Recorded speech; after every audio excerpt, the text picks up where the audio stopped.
Welcome in to the Sunday night live stream brought to you by Joe Brown, your veteran mortgage broker. I'm Bobby Burton, joined by CJ Vogel up top there. Rod Babers. Rod Babers starts a little vacay this week. It's an odd vacay. He's up in Idaho. Don't let him scare you now. He's going to be up there in Coeur d'Alene, which is one of the most beautiful places in the country if you haven't been there before. So, Rod, welcome in. CJ, welcome in as well. Let's start tonight with a couple different things. One is the loss for the Texas Longhorns in the round of 32 yesterday to the Tennessee Vols. Rick Barnes' team gets the best of the Longhorns in a very Rick Barnes-like basketball game. That's it looked like a Rick Barnes game from the get-go. Not surprising because Rodney Terry and Frank Haith and all those guys grew up under Rick Barnes, but man. Yeah. He can make a basketball game not look like an art form. That's kind of what happened. But look, congratulations to the Vols. They are moving on. Longhorns losing out. Texas baseball team wins the series against Baylor, finishing 2-1 this weekend. They won 10-1, I believe, this afternoon. But let's start with a little recruiting news before we get into football talk tonight and take your questions. CJ, you were at the Elite 11 in Austin. Give people a little taste of what happened there. You saw KJ Lacey, Kelen Russell, some other guys.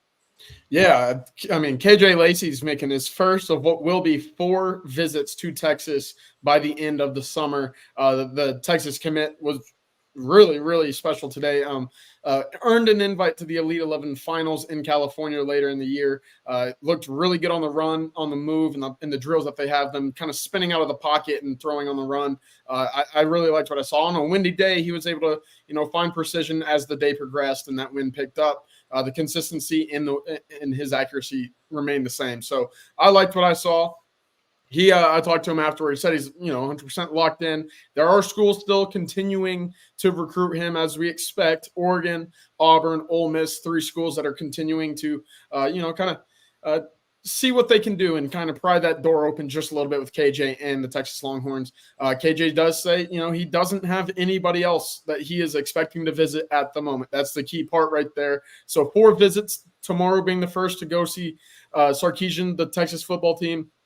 Spring practice in the facility tomorrow morning. He'll be back April 6th, again, April 20th for the Texas spring game, and his official in June for at June 21st. So really, he's going to be making that flight to Austin Bergstrom rather often, it feels like, over the next couple of months. And again, the most important part here, no visits elsewhere locked in at the moment. Go ahead, Bobby.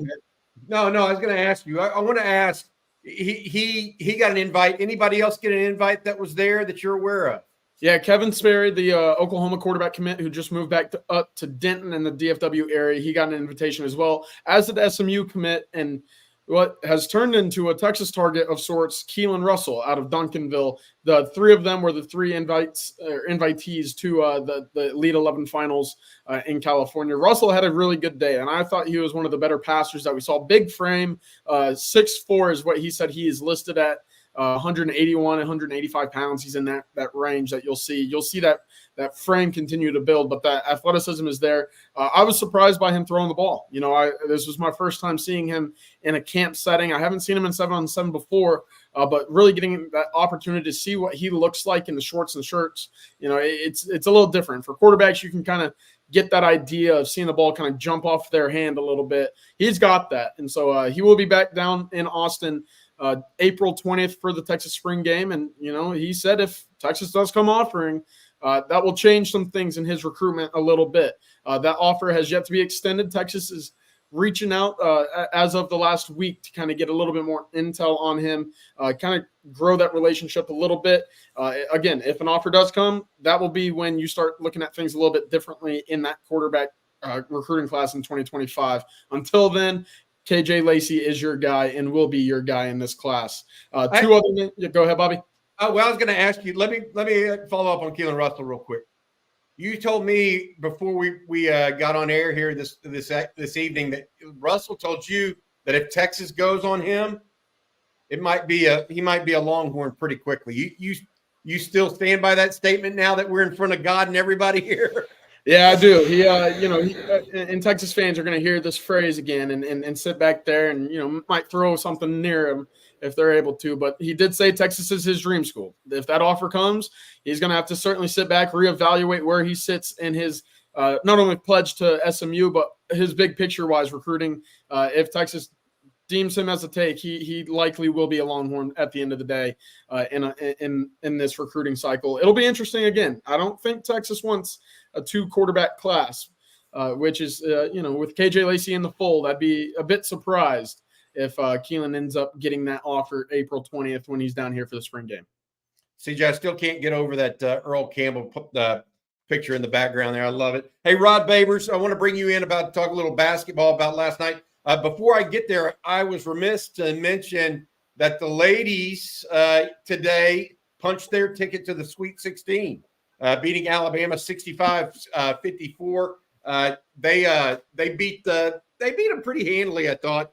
The game in Moody, of course. They play next Friday in the Sweet 16. Their opponent has not been named yet. Of course, they're awaiting a game that's yet to be played. So we'll see how that turns out for the Lady Longhorns, but congratulations to them. Rod, the men's basketball team, though, I gave my kind of soliloquy there. Jerry Hamilton gave a long one yesterday. What were your thoughts about the basketball team yesterday? Some of the same issues that have plagued the team all season long, eventually came back to haunt them once again. And their inability to score in critical moments, long stretches without being able to score.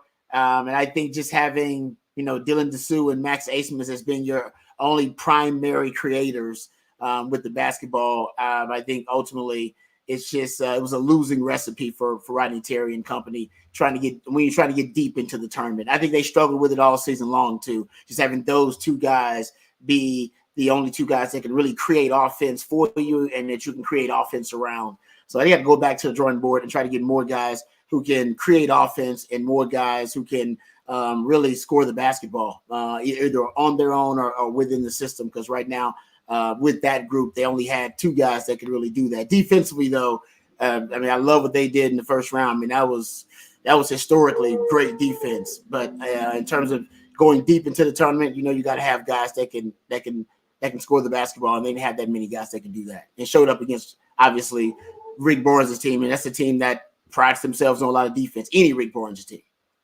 Yeah, Rod, the question I have is it just didn't look good. You know what I mean? The round of 64 didn't look good. The round of 32 didn't look good. Maybe this team just wasn't very good. And the expectations may have been set too high. Tyrese Hunter did not have a great tournament. We talked about heading into this tournament, how he was kind of the barometer by which Texas would be judged, right? He was kind of the up and down player that got on when they were hot, Tyrese Hunter typically had a good game. When they weren't, Tyrese kind of have a bad one. Yesterday, I think he had, 6 turnovers? I can't remember how many turnovers he had, but quite a few. But he wasn't the only reason. Other people did not have great games too. Dylan Dessou did not, to your point, did not shoot the ball well yesterday. CJ, your thoughts on that game? I didn't give you enough a chance to talk about it. Yeah, I think Rod hit it. The issues that you knew about this team ended up being the fault of them when it came down to it. The turnovers were an issue. I thought, you had an opportunity defensively to keep yourself in the game. And you saw that in the first round. You saw that last night against Tennessee. Your defense actually stood up and played very well. When a team shoots 3 of 25 from 3, you expect to win those games. And I think that was what was so frustrating about that, is that regardless of how poorly Texas ended up, kind of playing throughout that stretch of a game, they had a chance. They missed 2 shots at the rim with 30 seconds left to tie the game at 55. They had an opportunity late again to tie the game at 61. And it just, the shot wasn't there. It felt like a force. It felt like there was a lot of forcing a little bit in this postseason for Texas. Dylan Dessou didn't have a great game 1 against Colorado State, yet he continued to, it felt like chalk up some poor shots. And so I'm with you, Rod. I think there was a lack of a true creator on the offensive side of the ball.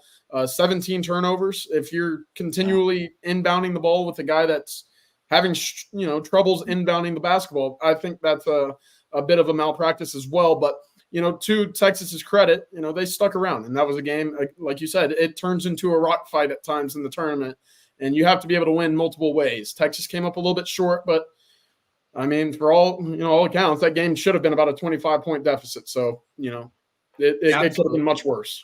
Yeah, I get it. I do get it. And we're going to talk a little bit more about the game, but we're also going to talk about what's happening tomorrow on the 40 acres as it relates to football practice. But before we go there, I want to say thank you to our most recent advertiser. That's Joe Brown.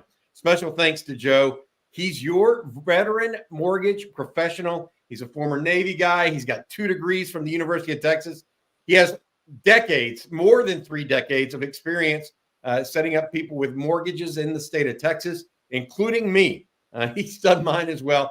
He literally is just a good guy, originally from Linden, Kildare area to Texarkana area, up in the East Texas, moved down to Austin since school and has been there ever since. He is literally a proud Navy veteran and a devout Longhorn fan. Give him a call, 512-663-4744. If you're looking for a mortgage, that's 512-663-4744. Not only has he worked on my mortgage before, he's worked on a number of former UT athletes as well. All right, hey, Rod and CJ, Thomas Stepp, the SID for football, sent out an email around 6:45 this evening saying that practice is open tomorrow for media. There is going to be a viewing. There you go. Rod's excited. There is going to be a viewing time for the first 15 to 30 minutes of practice. CJ, you and Jerry Hamilton will be there for us. What do you think the latest is that you've heard over the weekend and now what you're looking forward to this coming week? Yeah, it's still to me, it's going to be that rapport between the quarterbacks and the wide receivers. I think what Texas is looking at now is much more athleticism in the secondary, which again, makes windows tighter and makes some of those balls that you could get away with last year not so much going to be there again this year. And from everything that I've heard so far in the 3 practices, is when ball's in the air, there's a little bit more contesting from the defensive side of things, which is exactly what we wanted to hear from that side. But when you're working with a brand new quarterback and, a brand new wide receiving corps and a quarterback that haven't worked together in live situations like this, you're going to see the ball hit the ground a little bit more than you would with guys like Xavier Worthy, who's been around the program for a little bit with that connection to Quinn Ewers in the past. So right now it's just that continual build of trust that we'll see as spring ball continues between Quinn Ewers, Arch Manning, and guys like Jonte, Isaiah Bond, Matthew Golden, and Ryan Wingo. I got to say this. I'm going to add to this, and I'm going to let Rod talk about it. I've heard, and Jerry Hamilton has too, the offensive line looks like we can pontificate all we want, but the offensive line looks like it's going to be a team strength. Yes. Man, how many, 15 years since I've said that? Maybe 20, maybe closer to 18. Yeah, exactly. Rod, I'm telling you, I'm hearing that those guys are a cut above. Now, they're not perfect, and I'm sure there's going to be defensive linemen out there that give them hell come football season. But if the offensive line is as good as they say it could be, Texas is going to look really, really good on the OL. What are your thoughts?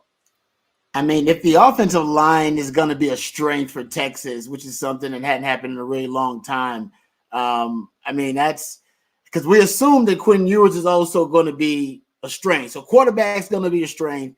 And now you're telling me O-line also going to be a strength for Texas. And then you're telling me also potentially the wide receiving core is going to be a strength. I mean, there are not many weaknesses on this offense now. So we're talking about, right? I don't think the running back room, that hadn't been a weakness at Texas in a really long time. I think that could be a strength. And now you're looking at tight end potentially. That's an uncertainty. I don't know if you can call it even a weakness. So the offense should lead the way this year. Last year, and this is why I want to know if the offensive line is good enough to solve the red zone issues that Texas had. That's what I really want to know. Is the offensive line good enough where they could figure out some of the red zone issues Texas had? Because I think that's going to be key.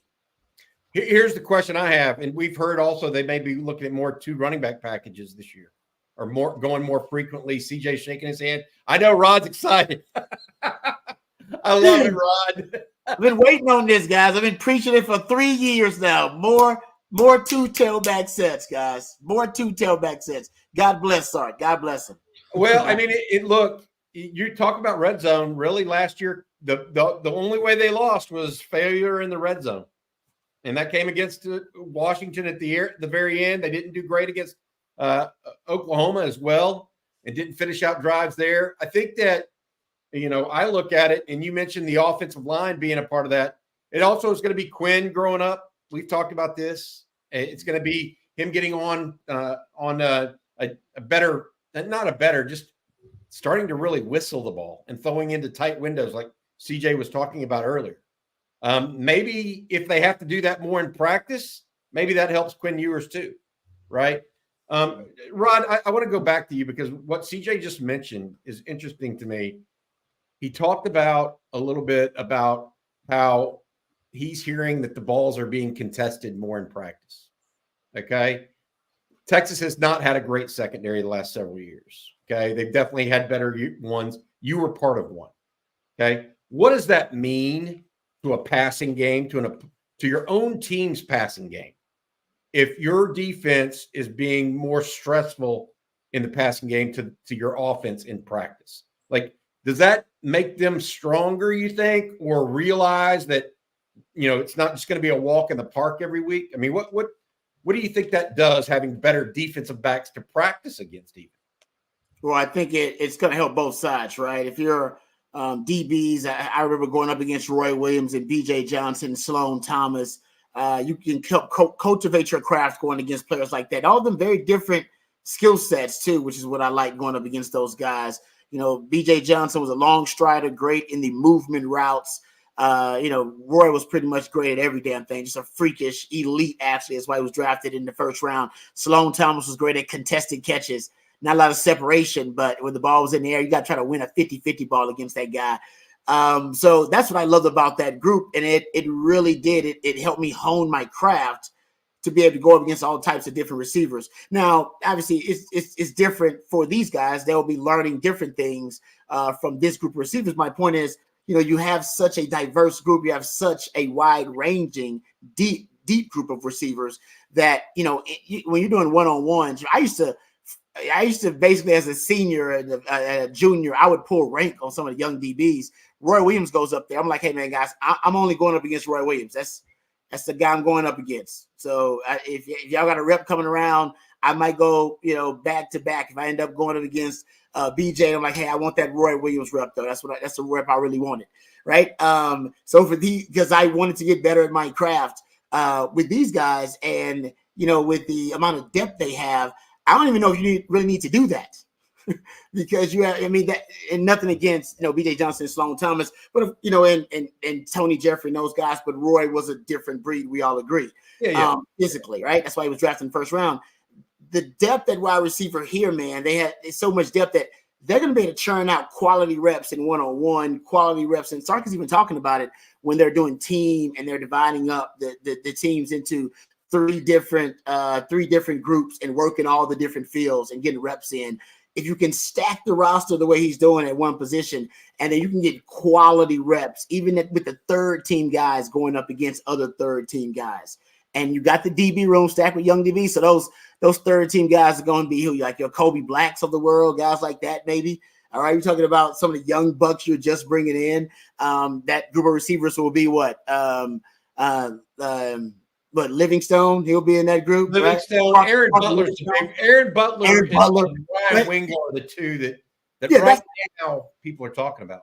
Yeah, I mean, so that'll be like your third team working against each other out there. You know what I mean? Getting better. That's when you really are as a team. You can really talk about the track of development for guys, and right how quickly they're getting better. As a coach, you can really be able to assess it a whole lot better when guys are getting that many reps. And you go back and you go watch practice. Coach, go watch practice, watch every rep of every guy, and be able to see guys getting a ton of quantity, like quantity reps in, but the quality of the reps, are they getting better for the young guys? So that's where it comes in. If you can start stacking the roster like that, you're going to get guys who are just, like I said, cultivating and refining their craft up against elite level competition. Guys who are going to play at the NFL one day.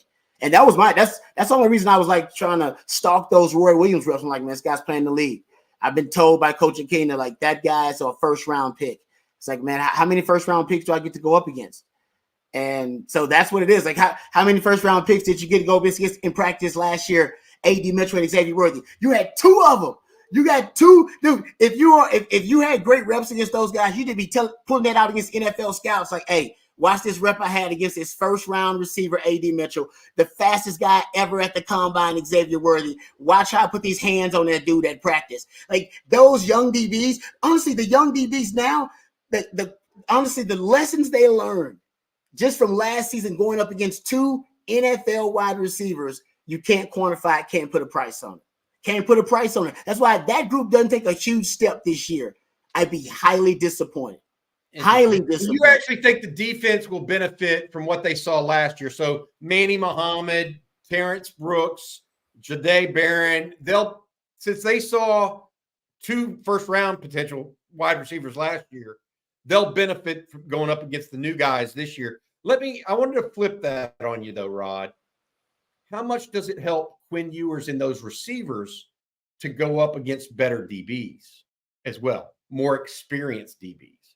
So does that help Quinn Ewers become a better passer if he's having to throw in the tighter windows right now, as opposed to last year when, frankly, at safety in particular, they had some easy goes and a relatively young secondary?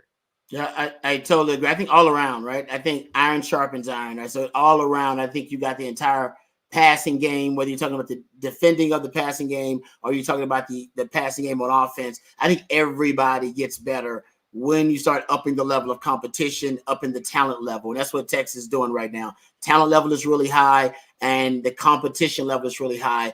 And what you start to get is the confidence growing on both sides. Yeah, offense is going to win their share. Defense is going to win their fair share. You're talking about really good players. But the confidence continues to grow the more plays you can make against guys you know are going to play in the NFL one day. And I think going back, and I'm sure, hopefully, I know they are. I hope they are. These guys are watching film from themselves all last year, whether it be in practice last season or whether it be in the game last year. That's what the spring is all about, right? The spring is all about improving your weaknesses that you have in your game. So you identified your weaknesses in your game last season. Hell, your opponents did. How they attacked you. They already knew what you were good at. They were breaking it down. Gundy and the crew, right? That's what they do. So you go back and look at the film from last season. You go back and look at your practice film too, all right, and find out exactly what the liabilities in your skill set are. And the spring is all about getting better at those things. And if those guys are watching the film and now you can apply those lessons that you had against NFL, and now my confidence grows because it's like the same thing Longhorns felt about Taysom Hill once he started balling in the league, where you're like, you know what? Actually, that guy's pretty damn good. So you know what? That play, him juking me on that play, actually now it's got context, right? You got a better perspective on. You're like, well, actually, there wasn't a terrible play by me, a terrible angle. That guy's just really good. And I think honestly, the confidence will grow from those young bucks watching those guys get drafted into the NFL, and going, oh, man, I know he did me dirty on that route, but actually, that's an NFL. That's a first-round wide receiver right there. What about that time I jabbed him in the throat and got him on the line of scrimmage? Yeah, that's a first-round wide receiver. So I think confidence actually grows in that situation when you look back in retrospect. And then now you'd apply that in the spring. So hopefully that's what's going on. They look back at when Xavier Worthy got him on the out and up, or when he got him on the post corner route, whatever it may be. And now they look at it from a different perspective. Hey, that's an NFL wide receiver. Let's go back to what I did wrong, where my steps wrong. And hopefully, man, they're still talking to those guys. Like, those guys will let you know. And I remember me and Roy talking. I was like, man, what are you looking at? He said, oh, man, you opened your hips. When you opened your hips and you opened them to the field, I knew I got you. I said, I got him on the 6. I got him on the 6. And, you know, your teammates. Go ask your teammate, hey, man, what are you looking at? How'd you get me on that corner, that corner route? Oh, man. They'll set you up and let you know exactly what they did, because you guys are a team. Hopefully you got that kind of, you know, communication and cohesion and continuity within that group. I know that group had it last year. I talked to guys like Jalen Ford about it. Jalen Ford would tell me, oh, man, I went over many a times to the quarterbacks and I'd go to Malik and I'd go to the wide receivers and he'd go talk to them like, hey, man, what'd y'all do on that play? Remember that play y'all had in practice in team drill? What the hell was that? And he's like, oh, man, we were reading this and that, keying on this. And it's all about improving the football IQ. So those lessons are happening behind the scenes. I know they are because I've watched this team now, their football IQ increase every year. And that's something Sark, he emphasized that last season. He talked about that we got to have better football IQ. And they did. You get what you emphasize. Hey, Bobby, if I can add one more thing on the topic of wide receivers and DBs going up in practice. You know what makes going to those Under Armour and All-American Bowl practices so fun is you see, guys go up against the best in the country and see how they kind of stack up. Well, when you look at what Texas has brought in over the last couple of cycles, and especially from the portal, you don't see many reps in which, there wasn't a guy who did not participate in those, superstar all-star games by the end of their senior season in high school. And coming from where this group was, especially on the defensive side of the ball a few years ago, I think that's refreshing. You look at the defensive side of the ball, Kobe Black, JJR, Xavier Fields-Smith, all three of them were Under Armour All-Americans. I saw Jelani McDonald move from linebacker to safety to cornerback at the All-American Bowl in San Antonio. There's a different kind of athleticism in this group now. And I think that's something that is a breath of fresh air really for this staff. And for guys like us who get to go watch this in person, I mean, it's a whole lot more entertaining than what it was. So that's my final send-off there. Well, there's about 100,000 Longhorn fans in a stadium that will agree with you that the more talent at receiver and DB, the more likelihood there's going to see a big play. Yeah. And that's a lot more fun to watch. It really is. Hey, we're going to take y'all's questions the rest of the way and see what y'all have to say, add into that a little bit. And let's go to Daniel Sheehan. He's got a super chat for us. Talking about a guy that's got a lot of talent, but we haven't spoken much of, CJ. Any word on Ryan Niblett? He seems to get lost in the wide receiver conversation. I know he was raw as a high schooler coming out, but I loved his upside. Appreciate the great work as always. Thanks, Daniel, for the super chat. CJ, I've got a comment, but I'll let you go first. Yeah, the athleticism is absolutely there. The rawness of the position is still a little bit, kind of peeking its head right now. Just fine-tuning routes, coming out of breaks a little bit crisper is what you're going to expect to see in a development of Ryan Niblett. The speed is there. What you want to see is a continual improvement on, kind of how smooth his routes are. There's still some choppiness. There's still some, I would say maybe a hitch or two in his step when it comes to, the whip routes, the corner routes. Anytime that he has to break in or out, instead of taking 5 or 6 steps to take your dig route, do it in 3, and you can, gain a step or 2 on that defensive back. That's exactly where his next step is. This is you used the right word, in my opinion, smooth. Okay. He is very fast. There's no doubt about that. He's a little bit of a blur. He can be. The issue is he's playing right behind DeAndre Moore, who is the personification of smooth in his routes. And so it looks very different watching Moore and then Niblett one after the other. Now, I'm not saying Niblett isn't just as talented or even more talented maybe because of his speed, but in the slot, Niblett may not be a natural slot that can get in and out of breaks. He may actually be an outside receiver in an inside receiver's body. Mm-hmm. That may be his hang up. If I were trying to explain that to folks right now, that's at least at this point to your thought, CJ, at this point in his development. Remember, he's only a sophomore or really a redshirt freshman. Guys everybody's trying to, the room is so competitive. Everybody's acting like he has to be done tomorrow. He doesn't. He's still learning how to do it. But that is the fundamental difference, Daniel. And thank you for the question as well. All right, this one's going to come from Russell Hinkle. I'll take this one, guys. Any more updates on possible health issues with Sadir Mitchell? So as we all know, Sadir ended up going 370 plus preseason. He's had some issues in the last couple of weeks, apparently health-wise. We are monitoring that. Texas, from an official standpoint, has not said anything publicly or officially, and I don't know that they will because of HIPAA laws. So because of that and medical law, I don't think they're going to be able to say anything. And so while we do believe there is something going on there that's affecting his play, what that is, we don't know. Hey, CJ, I'm going to ask you this one. because it kind of follows that same train of thought or same line of thought from E. Kim. Any injuries so far from spring practice that we're aware of?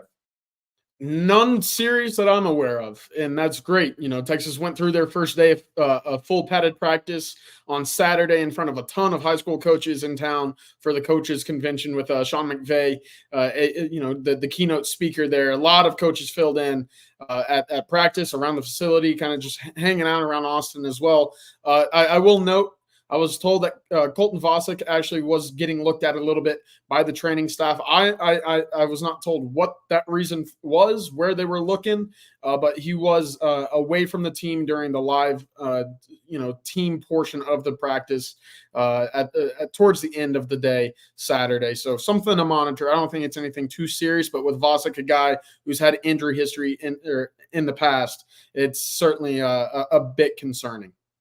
Yeah, and I want to add this. I'll add this to that comment as well. The other one that is not participating or hasn't been is Freddie DeBose. Yes. The freshman wide receiver from Schertz Clemens. He's not practicing.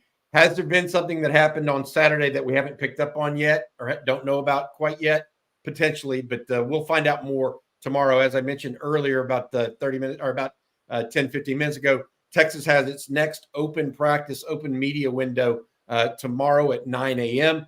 CJ and Jerry Hamilton, we will be there for On Texas Football. Hey, Rod, this one's for you, buddy. My best buddy from W.A. Jones. My best buddy was invited to go watch practice the other day with his staff. That's the high school coaches meeting that we were talking about. He said freshman Jarrett Gibson's quads are like a bodybuilders. Between Jarrett Gibson and Christian Clark, the upper and the lower half of those two guys, they are freaky a little bit, man. No, Jarrett Gibson, I don't know what he's been doing, man. That's and for a high school kid to come out swole like that, cut up like that.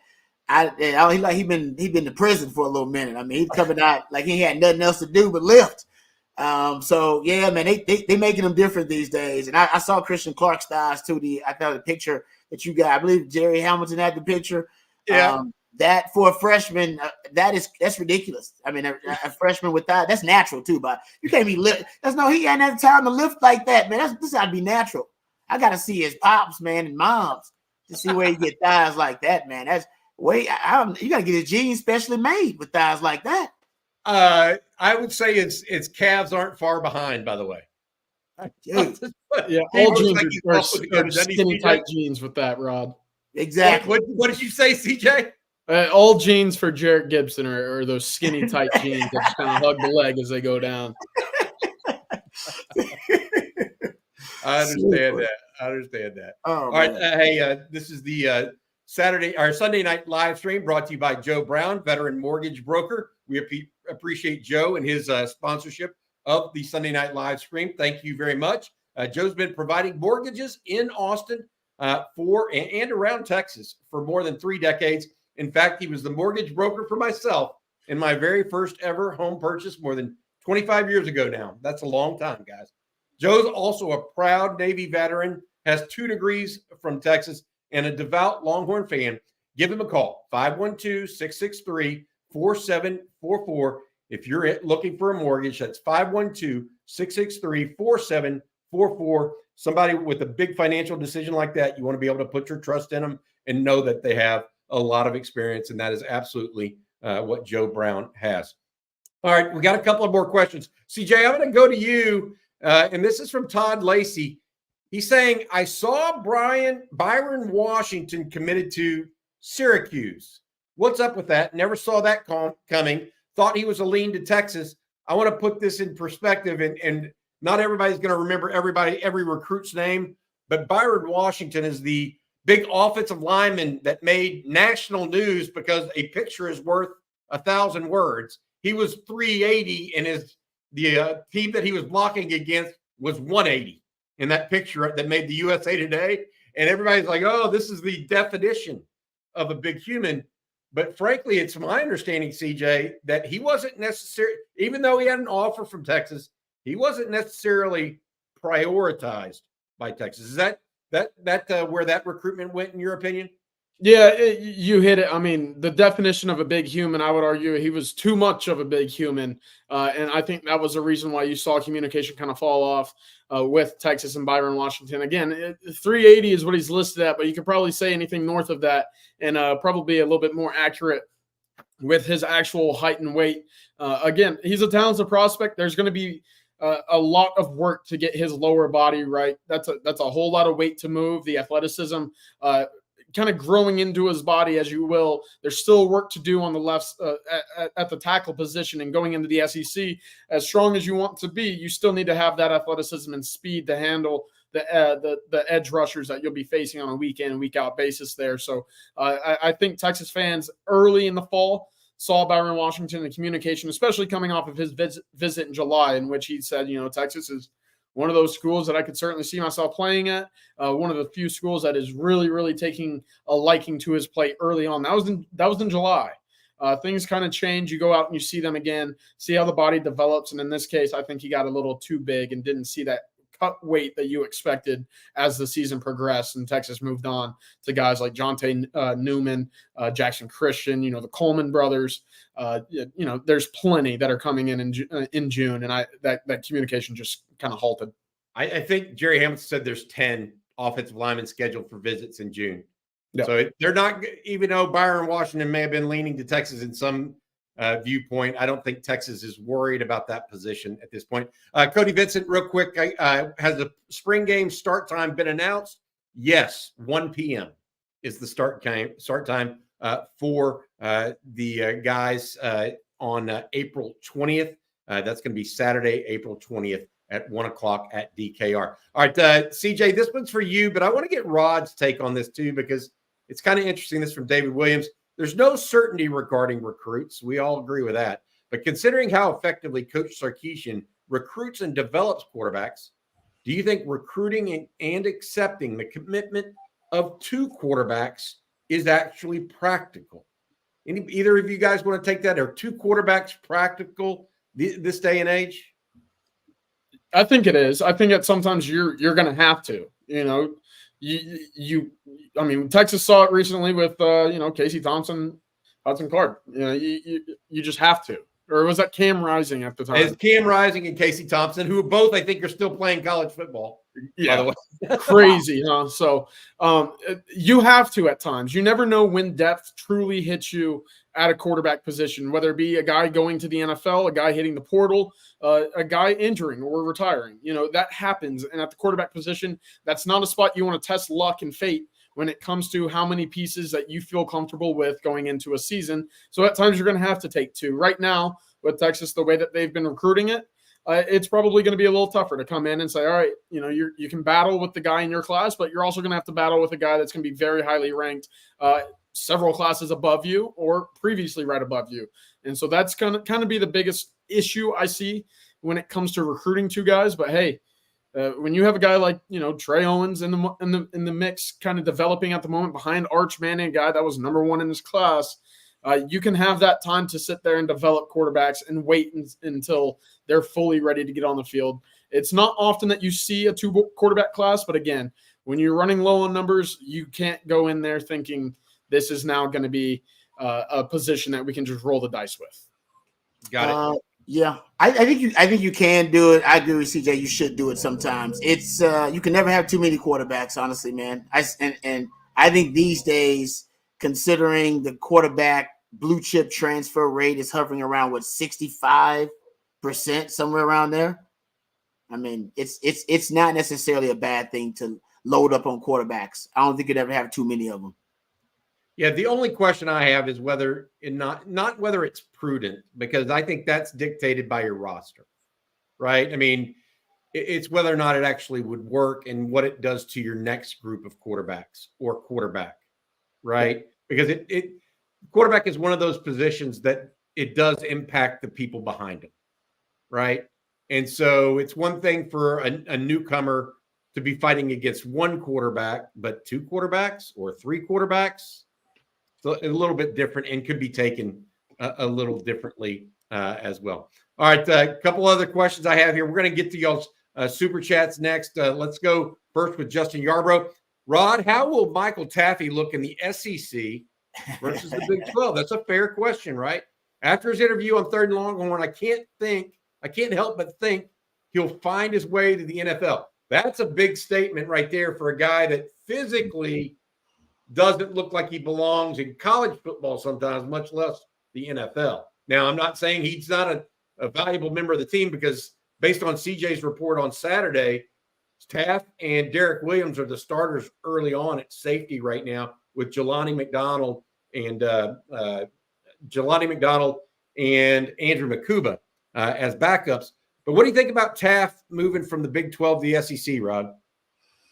I think that Taff Daddy is assignment sound, and that's why the coaches like him, because they know where he's going to be, because he's always where he's supposed to be.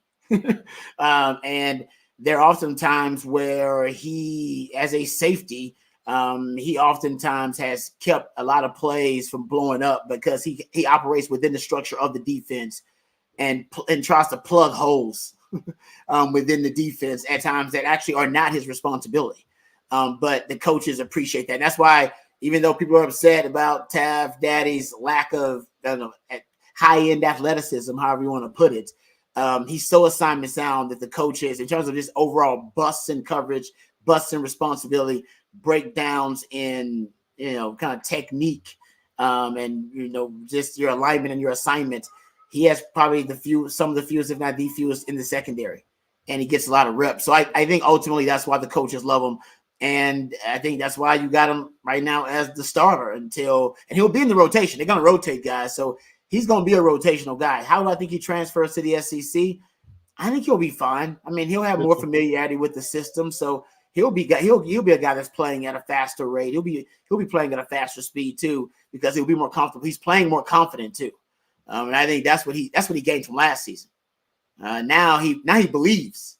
So at first he was just trying to grind and help the team as much as he could. Thought he was a guy that just wanted to contribute. Now this is a guy that totally believes that, he actually can not only earn the starting spot for Texas, but he believes he's a guy that can prove he's earned the spot, right? And that he's one of the best players on defense. So he's got confidence going for him now. So I think he'll transfer just fine. The fact that the coaches, even with the upgrade in talent in the secondary, that he is still right now your starting safety. And I think, I'm not saying Makuba won't end up getting more reps at one point. Right. I'm not saying Derek Williams won't end up getting more reps at one point in that crew. But it shows you a lot of the confidence the coaches have in him. They have a ton of confidence in this guy, man. So I think he's going to be fine in the SEC, and they believe that as well. Otherwise, they would have put these older guys, put Makuba, young Derek Williams, and all those guys ahead of him a long time ago. Good stuff. Hey, Rod and CJ, y'all both are stats guys a little bit. Y'all know numbers behind the numbers, et cetera, and kind of look into those advanced stats and metrics. This comes from Steven Henderson. What's a good 20-plus yard completion percentage? So not the dump downs in the flat or to the backs or whatever, the wide receiver screens, bubble screens, et cetera. What's a good 20-yard completion rate for Quinn in 2024? Either of y'all have thoughts on that? Man, let's see. The average, let me know if I'm off here, CJ. Isn't the average like close to like 30-something%? I think so. Like kind of the baseline is like around 30-something%, like just average on deep balls. It's close to that. If it's not there, it's around there. Yeah. And that time just now, Quinn was 12 of 36 on passes beyond 20 yards down the field last year. So 33%. I think there's room for improvement. Anything north of 40 to me feels successful. You're throwing that ball pretty far, and you don't see, I guess, that completed with regularity unless you have a very special season like Jaden Daniels did this year, who I think was actually north of 50 with his, Yeah, he was a beast. With Brian Thomas and Malik Neighbors and some of those guys that he has in his room. You can certainly do that. But no, man, I think for 40% would be a really successful year. High 30s, I think, for Quinn is attainable, especially with this group. You should see that continued improvement again in 2024. And you say he's 12 of 36 this year is 33%. Asking for high 30s or low 40s is not abnormal. I can tell you guys this. I love the way he was throwing the deep ball, not just in practice on Tuesday and then at the pro day on Wednesday. He's got a different feel for it right now than he had a year ago, CJ. Rod, both of y'all. Yeah. I'm just telling. I've seen QBs develop over time. He has just a categorically different feel for it. Now, whether that's because he's improved his footwork or his timing or his confidence or all of them. I mean, it could be all of the above, right? Oh, yeah, no doubt. It's been that. All right. Michael Penix completed 44%, I believe, of his last season, and he was considered an elite deep ball thrower. So to CJ's point, if you're hovering close to 40 or over 40, I think you consider elite. So Bobby, maybe you're right. It's been a really, I don't know, a public narrative, if you will, that his deep ball is an underwhelming part of his game. Weakness, whatever, it's an underwhelming part of his game, not necessarily a strength. So, which means I'm sure NFL scouts, it's also maybe a narrative to them. So he knows what he's got to work on this season, and I'm sure he's talked about the deep ball with Sark. Sark wants the deep ball to be a big part of his offense. I think curtailed that last season when he realized that it was often getting him in trouble, getting him behind the chains. So he settled for the intermediate throws. But Sark wants the deep ball. And I think Quinn, he's going to emphasize it because he knows NFL scouts want to see him improve on that. So, yeah, if he's hovering close to anywhere around 40%, that would be – I'm with you. That'd be considered elite for him. There were only 3 quarterbacks above 50 in the Big 12 and SEC combined. It was Jalen Milroe, Dylan Gabriel, and Jaden Daniels, who was at 64%. Yeah. 64% completion rate. 22 touchdowns. He was 35 of 55 throwing the ball beyond 20 yards down the field, 22 touchdowns, 0 interceptions. Just going to say this. That's against those vaunted SEC defenses too. That's remarkable. So keep that. Hey, this is a combined question, and I want to start with you, CJ. First from Jones L. Is it fate to have higher expectations of Alex January than Sadir Mitchell at this point? Okay, that's part one of the question. The second question is this from Football Junkie. How did the front seven hold up in pads this weekend against the run, CJ? Did you kind of combine those two answers? Because I think that may be part of the answer. Yeah, I think both sides of the ball got, the better of each other a little bit. There were moments when you saw plays stretch to the edge a little bit. And I think right now that's where you want to see Texas kind of pushing the running game is to the edge, away from the interior. Again, if you're able to have Anthony Hill run sideline to sideline to mop up plays, I think that would be a strength more so than having, some of those inexperienced defensive tackles be the guys that stand up and make those plays right now. That'll be interesting to see how it develops throughout the spring because, again, you wanted to funnel everything to the interior with Byron Murphy and Tavondre Sweat a year ago. But I do think at some point this fall, you can expect us to hear Alex January kind of work himself into that rotation in the defensive line, maybe above Sadir Mitchell. And I say that because at 372 pounds, I mean, how much can you really expect of him to be on the field consistently? I think that's a question mark. It's a concern to me. It's elevated from question mark to concern. I'll be honest. I expected him to be lower around 355. I would love to see him below 360 to begin with. But Alex January, slimming down to 315. He's going to work back up to 320, right in that 325 range from where he was last fall in high school. Added some weight, obviously, this offseason as well. He's been a standout so far through 3 practices. I've heard he's really put some good battles together with Daniel Cruz on the interior, 2 early enrollees getting after it. He's at times seen the second team in the live situations, not too often. Again, he's 3 practices into his spring. But yeah, Alex January, I think, is going to be a guy that becomes a contributor before it's all said and done. Thanks for those questions, guys. Hey, before we get going any further, I want to reiterate, we've had a couple hundred people join us since we started this. KJ Lacey, Longhorn quarterback commit, gets invited to the Elite 11 today after performing at the Elite 11 camp in Austin. He will actually be on campus tomorrow for an unofficial visit. Kelen Russell also gets invited to the Elite 11. He's the Duncanville quarterback that Texas is also talking to at this point. And then some other news. Women's basketball moves on to the Sweet 16. They defeated Alabama this afternoon, 65-54. Women's softball, I'm being told that I have not been mentioning them. They swept Central Florida.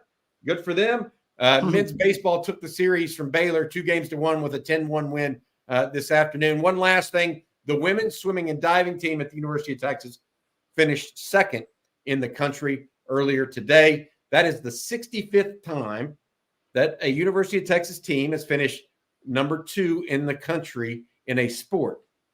How many times do y'all think that they finished number 1 in a sport in ever? According to Sports Information Director John Bianco, Texas has finished number 1 in the national sport 65 times, number 2 65 times. Wow. There you go. 50-50 once you get there, baby. Wow. That's pretty crazy. That's legit. That's pretty. That's a cool stat. All right. Here's one from Philip Sorrells. What's up with Peyton Kirkland and Justice Finkley? I want to answer this, guys. Kirkland is still a little bit behind the game. He was injured a little bit last year in the fall. He's playing at one of the guard spots behind a number of different people. As far as Justice Finkley is concerned, the Longhorns plan on using him liberally again this year. They did it a lot last year as well, but he's in the rotation at this point. Now, is he going to be a starter? It's going to be hard to break the starting lineup when you had the 2 starters back from a year ago and you add not only Trey Moore, who had 14.5 sacks for UTSA, but also a freshman like Colin Simmons. I think Justice is not going to be necessarily a starter, but could be a guy to really watch out for. All right, this was from Isaac Darden. Is Jordan Washington more ready as a complete tight end coming in than JT Sanders was coming as a freshman? I don't think there's any question about this, actually. It's not really close. And I don't mean that to diminish what JT Sanders brought to the table. JC Sanders didn't play tight end. I mean, he was a wide receiver and a defensive end linebacker. He was not a tight end. He lined up out wide. Jordan Washington lined up in the slot, yes, some, but he also lined up at tight end.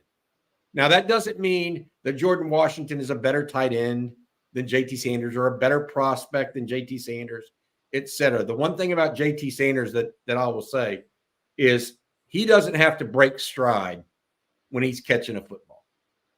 I mean, he just doesn't. So if his 4.7 is it's a legit 4.7. He doesn't turn the 4.7 into a 4.9. Rod, you know exactly what I'm talking about, right? There are guys that run 4.4, but really run 4.65 with trying to catch a football, or 4.7, trying to gather themselves. Yeah, it's the same thing CJ was talking about earlier, right? It's about the route running, right? Some guys can get in and out of that break with 3 steps. Other guys take about 5 steps to get in and out of that break.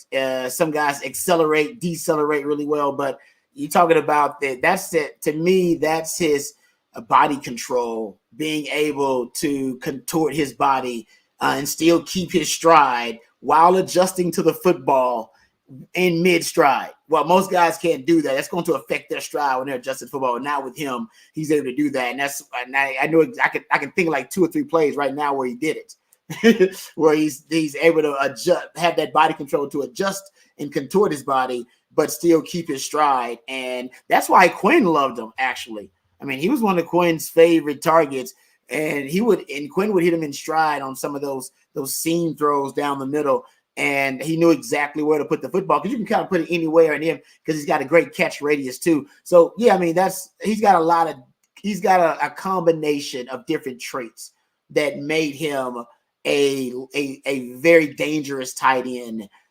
Jordan Washington's got his own combination of traits that are going to make him lethal at the position too. I think he was inspired by JT Sanders. I think JT Sanders is probably the most athletic tight end Sark has ever had. I think Sark thought to himself, damn, what if I had an actual guy whose expertise essentially was playing tight end instead of somebody I had to teach to play the position, and then we can kind of groom them as a tight end who's already came to the Fort Acres with some knowledge and with a foundation of it. They had to construct JT from the ground up, build him into a tight end. They don't have to do that. Your point, they don't have to do that with Jordan Washington. You got a foundation set already. Now you can accelerate the development. And I hear from people that I trust that he looked good, that Jordan Washington looks good. Like he looks like I had somebody in the recruiting world tell me, it's like, I think we ranked him too low. It's just that simple. After watching him that out in practice, like, yeah, we probably ranked him too low. Probably should have him ranked a little bit higher. Just that simple. I agree, Rod. I would agree with that after seeing him in person as well. I think he's got the talent to go as far as he wants to with football. He really does. Now it's a long way to go because that's a position where you do need to put on some weight. Gunnar Helm, it took him a while. I mean, he's in better shape than Gunnar. He's got more natural weight than Gunnar did coming in, so I don't want to put that on him. But it takes time, man. These guys, it's big boy football. It's a little bit different. We have some breaking news that we want to discuss here. Coming up next, Gus Cordova, the defensive lineman out of Lake Travis, who has been kind of an enigmatic recruit, I guess is the best way to put it. Some people have spoken out against him being recruited by Texas and Oklahoma and other schools because of something that happened on campus for him that got him suspended for a couple days. Well, that's not going to have to worry much about it anymore for the University of Texas because earlier today, Gus Cordova commits to USC. CJ, you went out and saw Gus in person at Lake Travis High School. Tell folks what's going on in that recruitment and what the USC Trojans are getting out of Gus Cordova. Yeah, I mean, his recruitment's become highly polarizing over the last couple of weeks. Going out to Lake Travis last month and getting to see him around his teammates in the program and, kind of in that atmosphere of being a football player, there's no question what he was to that Lake Travis program. He is the unquestioned leader in that locker room from all accounts. The coaching staff loved him. Every player that I talked to had high regards for him as well. You can have your opinions on what happened in that, situation last fall at Lake Travis, but that doesn't, deter the fact that essentially every program in the country was recruiting him at the edge position. He had 9 visits originally lined up for the spring, and that ranged anywhere from Alabama to Georgia to Ohio State, Tennessee, Texas, Oklahoma, USC. He was, about to rack up the miles with some of these unofficial visits this spring. I think right now what you saw from Twitter, kind of the outrage, didn't necessarily match up with what was happening around this behind the scenes there. Every coaching staff was aware of the alleged incident, and of course they did their due diligence. And from what I was hearing from not only the coaching staff there, but Gus and folks around him, is that recruitment was still just as busy as it was prior to kind of the public outrage that occurred earlier this winter. So hey, for USC, I think this is a good get. The kid can really play some football, and I think he's going to be a great locker room addition because, again, he is that unquestioned leader for Lake Travis. That's a program that puts out highly talented prospects seemingly year in and year out, and they've seen those big time leaders like Baker Mayfield come through the doors over there. Their coaching staff essentially said that he's the heartbeat of our team. Interesting. All right, Dustin M. This is to pay for the Lime scooter that I saw CJ riding downtown at 1 a.m. Friday. CJ, yeah, true. Is this true? Wow. Yep. Mom, if you're watching tonight, I'm sorry. I had just gotten a 4 for 4 from Wendy's. I was, there's a scooter right out in front of me, and I was like, you know what? Let's have some fun tonight. We drove right by the convention center downtown. Got home safely, not a scratch on me. My favorite hoodie actually has a hole from the last time I took a scooter about 1 a.m. in the morning. So no scratches tonight. Thank you. And Dustin, good seeing you, man. We'll race next time. Damn, to be young again. That's amazing. I'm so scared. I'm not gonna lie, guys. I play football, which is we talk about a contact sport. It is a dangerous sport. Man, but riding them scooters scares the hell out of me. I don't see how. I see women do. I see old people doing it. I'm like, they must have really good insurance because I am scared as hell to get on that thing. I'm not gonna lie. Hey, the potholes, you gotta watch out for potholes in Austin.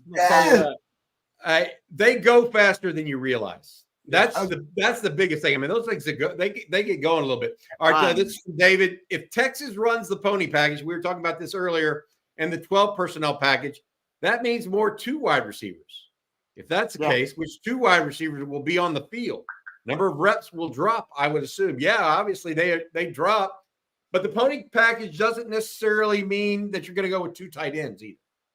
It could be 2 running backs. But that's exactly right. Who would be the, even if let's play it out here. Who would be the two wide receivers on the field? Bond and just a note here about this conversation because it is a good one.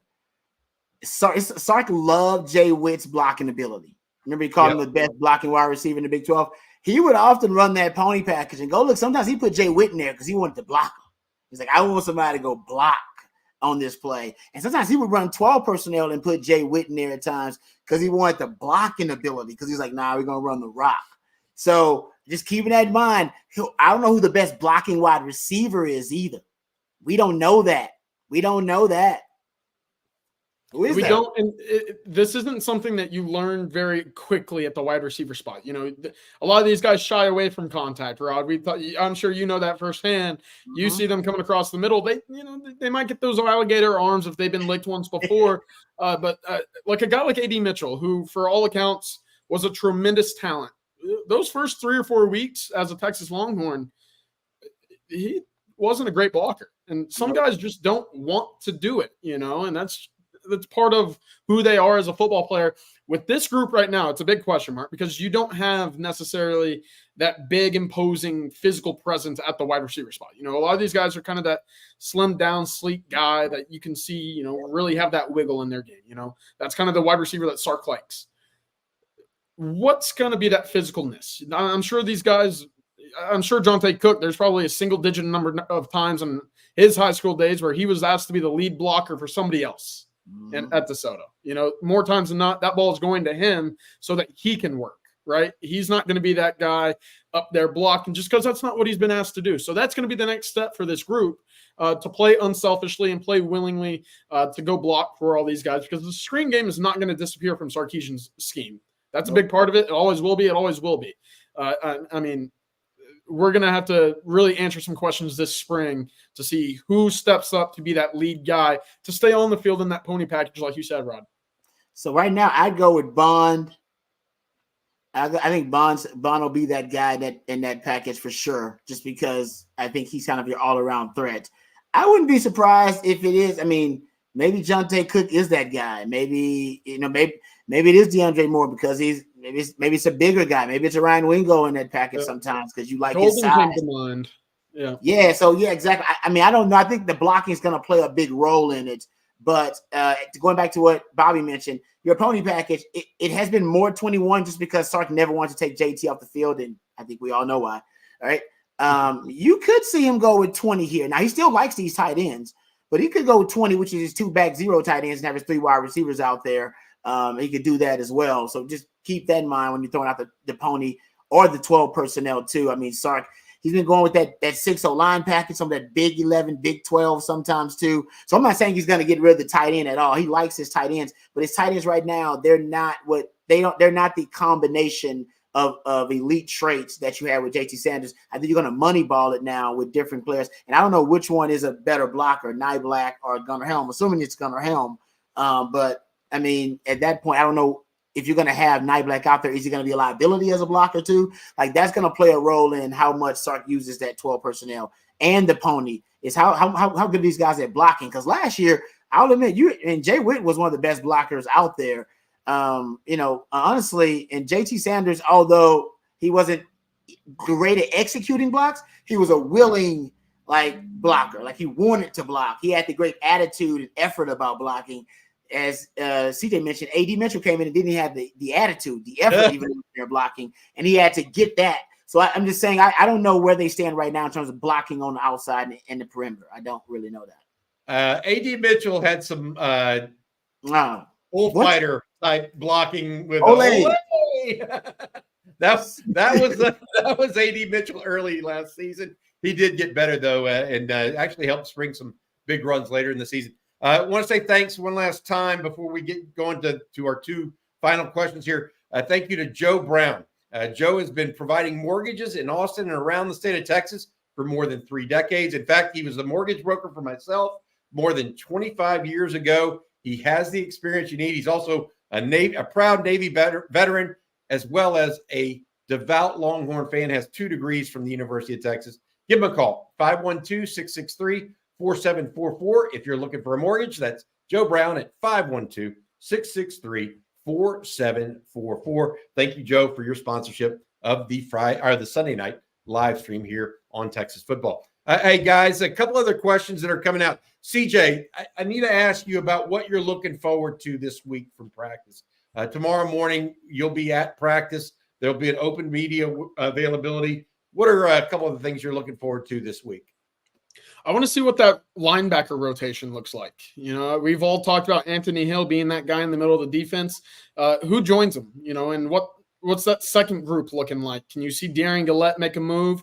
Is Leonga Lafau solidifying his spot back there? And again, Kendrick Blackshear, the Alabama transfer coming in, how's he looking in just movement drills? You know, is he able to be a guy that you can rely on at 263 pounds? That might be a little too heavy. I think Sarkisian mentioned it in his press conference after day one. You know, he'd like him to slim down just a little bit. But hey, supreme athlete, a guy that you can see on the field and, you know, running situations. Can he be more than that? That'll be really interesting to me. So linebacker is a spot of a real intrigue this week. All right. Let's finish it with this one. I've asked this question and answered it before myself, but I don't know that Rod Babers has answered it. So let's finish with you, Rod, from Victor Santiago. Who will be our 1,000-yard RB this year? I want to say Blue. I went with Cedric Baxter personally because of that inside zone run. But, I mean, look, I could see it being either one of those guys at this point. What do you think, Rod? That is good. That's a good question. I mean, Cedric Baxter earns the starting job last year. Jay Brooks ends up being the Doak Walker Award candidate and probably would have won it if he didn't get hurt. I'm going to say Baxter right now just because I know how Sark wants to use Blue, and I know he wants to use him a lot in the passing game. He's going to be one of the first backs that's running, and I say he did this with Bijan, but not enough. I think he should do Bijan. Vertical routes down the field. Those wheel routes down the field, but I think he's going to put them sometimes like in the slot and let them run like routes, like quick routes, quick outs. I think, and that's what the pony package is about. Listen, most of the time the pony package, guys, he motions one of those backs out of that backfield. It used to be Kelen Russell motion out of the backfield. Then for him it was Bijan, motion Bijan out of the backfield, find the matchup advantage. Who is it going to be motioning, shifting him out of the backfield? It's probably going to be Blue coming out of the backfield. And then on some of those screens and some of those jet sweep motions that they used to have Keelan Robinson on. So I just think he wants to use Blue in such a different way that Cedric Baxter is going to be he's going to be running more of your traditional run game plays. And I think Jaden Blue is going to be running more of your kind of boutique, complementary, honestly schemed up plays. I think Jaden Blue is going to have more plays schemed for him specifically than Cedric Baxter will. Cedric Baxter will get the 1,000 yards, but in terms of start drawing up plays, a guy essentially being a muse for him creatively, I think Blue is more of that for Sark, and he'll have more specially designed plays for him. But Baxter will have more of a main role, if that makes sense. Yeah, I think back to how Bill O'Brien even used Jahmyr Gibbs in his 1 year at Alabama with those little air. I mean, that's really what got Alabama back in the game. In that last one was not only that, but Bryce Young 2 years ago, had a fourth quarter, played Houdini basically. But that kind of is the only thing that gave Texas any problems in that game. So I agree with you. I like the term muse. So that makes a lot of sense to me. All right, that's going to do it for tonight. We come back tomorrow morning with Coffee and Football. Thank you to Rod Babers. Thank you to CJ Vogel. And thank you to all of you who joined us tonight. On Texas Football. We appreciate you guys. Look forward to seeing you again tomorrow. For CJ, Rod, and thank you again to Joe Brown. Hook 'em, guys. Have a good one. Have a good week this week.